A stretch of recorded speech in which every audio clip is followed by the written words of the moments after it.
underline. Omong dikit tapi nyelekit. Bersama Om Bob. Om Bob, dalam kasus sumber waras antara BPK dan Ahok itu ada komentar dari KPK dan JK yang mengatakan data dari BPK sudah pasti harus kita percayai. Bagaimana Om Bob menggarisbawahi masalah ini? Secara formal, beliau memang harus bilang begitu. Karena BPK kan merupakan bagian dari pemerintah. Jadi sesama biskota kan tidak boleh mendahului. Tapi kenyataannya seperti yang sudah dipublikasikan di mana-mana dan kita ketahui bahwa dasar dari audit yang dilakukan oleh BPK itu adalah berbeda. Data NJOP yang dipakai bukan data yang saat dibeli. Data lokasi dari tanah itu juga bukan lokasi sesuai dengan sertifikat tanah itu sendiri. Jadi otomatis opini atau kesimpulan yang ditimbulkan itu adalah menyesatkan, ya, karena tidak sesuai dengan kenyataan. Secara hitung-hitungan matematik betul ruginya berapa, tetapi itu menyesatkan karena dasarnya beda. Tapi apakah pendapat BPK itu selalu benar, Om Bob? Ya, patut dipertanyakan, ya, karena penilaian dari BPK yang diharapkan oleh pejabat yang diaudit itu adalah yang nomor 1. WTP, wajar tanpa pengecualian. Nah, tapi banyak sekali daerah yang sudah mendapat predikat WTP akhirnya ketangkep KPK terjadinya korupsi. Misalnya itu Sumatera Utara, Riau.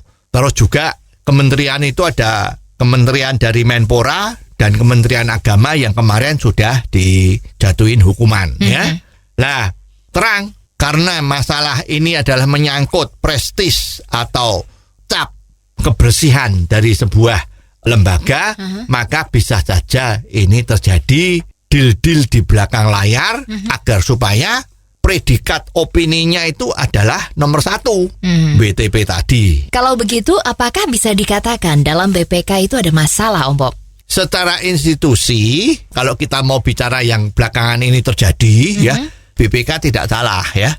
Tapi yang salah adalah oknum-oknumnya. Kan enak kan, kalau ngomongnya begitu kan tidak akan ada masalah, ya.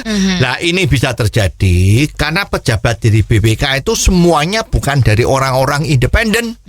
Kebanyakan yang duduk di BPK itu adalah orang-orang partai. Dan kalau sudah menjadi orang partai seperti ini, apakah independennya itu bisa dijamin 100%. Seperti diketahui, BPK sekarang ini kan dilantik oleh DPR kan, dipilih dan dilantik oleh DPR. Dan kita tahu sekarang yang banyak terjadi kasus-kasus korupsi itu dari mana kan kita udah tahu sekarang ini, ya kan? Apakah selama ini BPK itu bisa diaudit, Om Bob? Secara institusional ini kan tidak bisa diaudit oleh dalam negeri.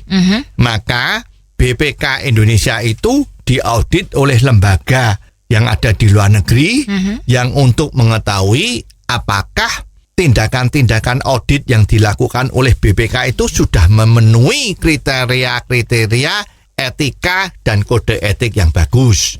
Nah, pada tahun 2014 itu BPK sudah pernah diaudit ceritanya oleh lembaga yang dari Polandia. Dan hasilnya ya sudah bisa diduga bahwa BPK di Indonesia itu tidak memenuhi kaidah etika karena di dalamnya itu 5 dari 9 pejabat BPK itu asalnya dari partai, jadi diragukan tingkat independennya.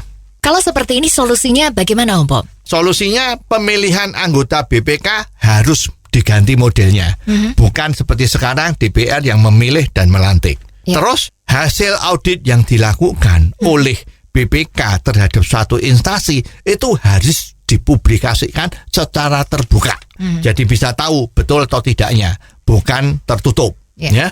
Terus di dalam kasus sumber waras ini harus dengan cepat segera diumumkan siapa sebetulnya yang salah dan siapa yang betul.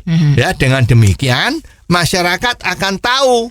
Dan juga kelak BPK tidak berani lagi main-main dengan laporan-laporan yang ada silumannya seperti ini.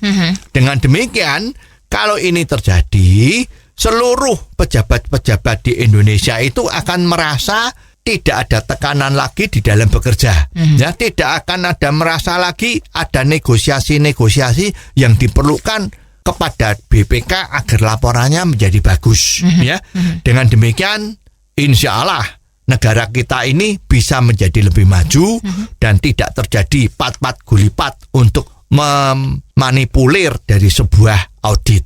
Oh, jadi begitu ya Om Bob. Jelas deh sekarang. Terima kasih Om Bob untuk waktunya. Sampai ketemu lagi di waktu yang akan datang.